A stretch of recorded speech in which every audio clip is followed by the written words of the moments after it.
నమస్తే సార్. నమస్తే madam. I'm Anand Bhairavi, Rajkoti silks చైర్మన్ని. మీ గురించి మ్యాగజైన్స్లో చూశాను. You are #1 business women. మీరు చాలా మందికి role model. Thank you so much. Saranya నా కోడలు. తనకి కావలసిన ఇన్ఫర్మేషన్ ఇచ్చి పంపించండి please. Sure madam. Okay sir. అత్తయ్య, నేను మళ్ళీ చేస్తాను. శరణ్య గారికి కావాల్సిన ఇన్ఫర్మేషన్ తీసివ్వండి. ఓకే సార్, రండి madam. Thank you sir. Okay అమ్మా.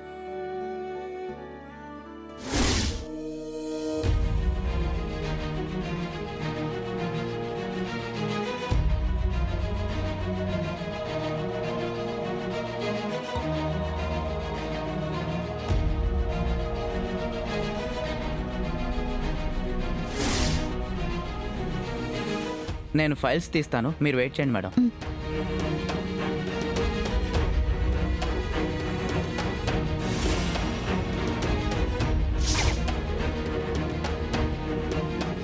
ఎందుకు రమ్మన్నారు మేడం? తీసుకో. ఎందుకు మేడం? పనుంది, ముందు తీసుకో. ఎప్పుడైనా ఎవరైనా ఎక్కడి నుంచైనా ఫ్యూచర్లో ఇక్కడికొచ్చి నా గతాన్ని తవ్వాలని ట్రై చేయొచ్చు. వారి అవసరం ఏదైనా అయ్యుండొచ్చు. బట్ నేను మాత్రం దొరకకూడదు. నా పాత పేరు, నా పాత జీవితం గురించి అస్సలు బయటపడకూడదు. ఈ కాలేజ్ నుంచే నా గురించి సెర్చ్ చేస్తారు కాబట్టి నువ్వు నా విషయాలు ఎప్పటికీ బయట పెట్టకూడదు. దానికి సంబంధించిన రెమ్యూనరేషనే ఇది. ఓకేనా? Okay madam. ఎటువంటి సిచ్యువేషన్లోనూ మీ గురించి ఎవరికి తెలియనివ్వను. మేడం గురించి ఎట్టి పరిస్థితుల్లో ఎవరికి తెలియనివ్వకూడదు. సర్టిఫికెట్స్ దాచేస్తాను.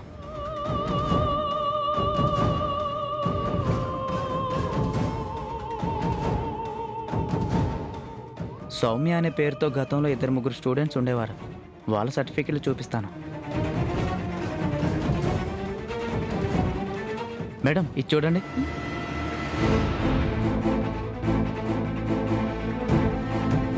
ఏమైంది మేడం? నేమ్ కరెక్ట్గానే ఉంది కానీ ఫోటో ఇనిషియల్ రాంగ్ ఉంది. అయితే వేరే కూడా చూస్తాను మేడం.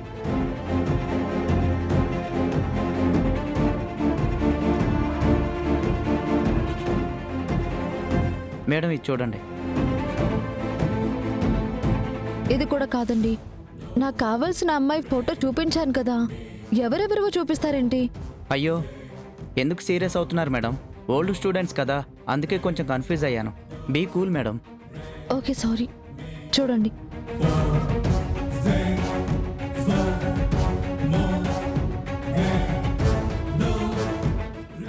మేడం, అన్నీ చెక్ చేయడం జరిగింది మేడం. మీరు అడుగుతున్న సౌమ్య ఫైల్ మాత్రం కనిపించలేదు.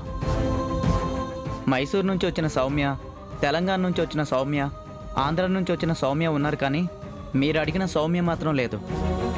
ఖచ్చితంగా ఈ కాలేజ్లోనే చదివింది. మీరు బాగా చెక్ చేయండి. మీ ఎదురుగానే చెక్ చేశాను కదా మేడం, కావాలంటే మీరే చెక్ చేసుకోండి.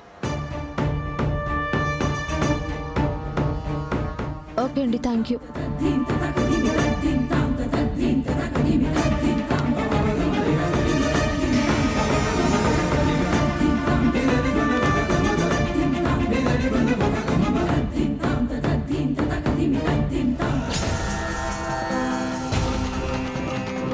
మై గాడ్, దొరకకూడదు అనుకుంది దొరికేసింది.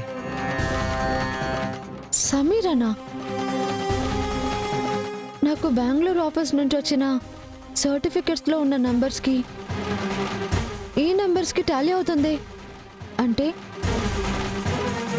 సమీరే సౌమ్యగా వచ్చిందన్నమాట. సమీర సౌమ్య ఒకరి అన్నమాట.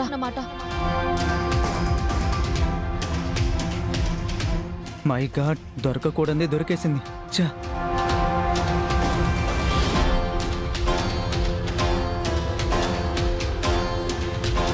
నేను వచ్చింది ఈ అమ్మాయి గురించే. మేడం, ఫోటో వేరే ఉంది కదా. దీని వెనక వేరే కథ ఉందిలే. నేను వచ్చిన పని అయింది. Thank you brother.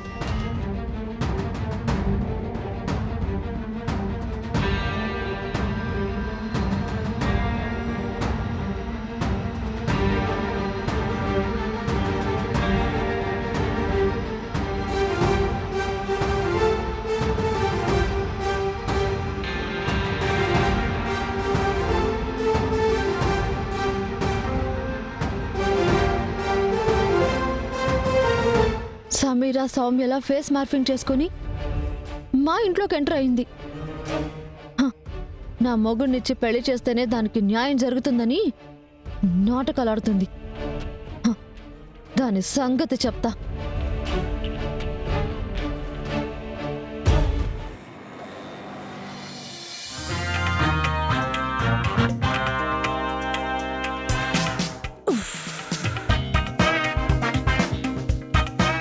అమ్మా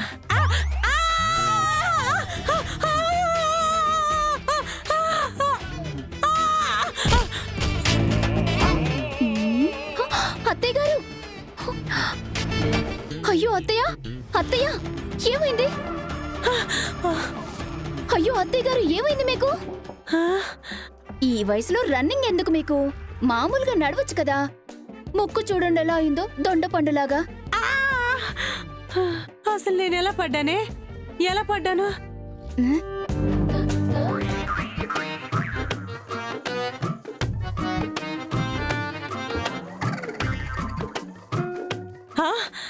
వామ్మో, ఏంటిది?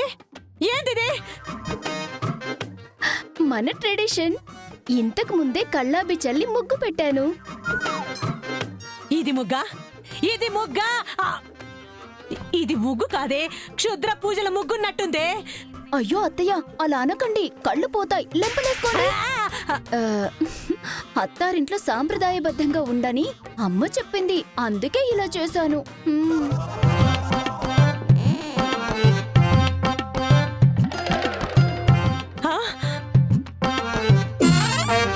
ఈ ముగ్గు పక్కన ఈ బొమ్మ అంటే ఎవరిది బొమ్మ? మీరే అత్తయ్య గారు. నా బొమ్మ ఎందుకే సవే? ఇల్లు బాగుందని దిష్టి పెడతారు, అందుకే ఇంటి బయట దిష్టి బొమ్మను పెడతాము. అలాగే నా ముగ్గు బాగుందని, అబ్బా ఎంత బాగుంది ముగ్గు అని దారిన పోయే వాళ్ళందరూ దిష్టి పెడతారు, అందుకే మీ బొమ్మ వేశాను. అత్తను పట్టుకొని అంత మాటన్నా? నిస్సంగా చెప్తాను. మా అమ్మకి ఫోన్ చేయమంటారా? నువ్వాగవే బాబు, మాట్లాడితే అమ్మకు ఫోన్ చేస్తానంటావు. ఈ ఫోన్ కనిపెట్టినోడిని సావగొట్టి సెవులు ఎలా? అయితే ముగ్గు బాలేదా అత్తయ్య గారు? నా బొంద బాగుందే, నా బొంద. అయితే మీరు నేర్పిస్తారా? అసలు మీకు ముగ్గొచ్చా? హలో, అవన్నీ దాటుకొని అత్తనయ్యాను. అయితే వేసి చూపించండి. అమ్మో, ఓ పక్కన నడుం పట్టేసింది, ఓ పక్కనిదో ముగ్గు పగిలింది. ఇప్పుడు నీకు ముగ్గు నేర్పించాలా?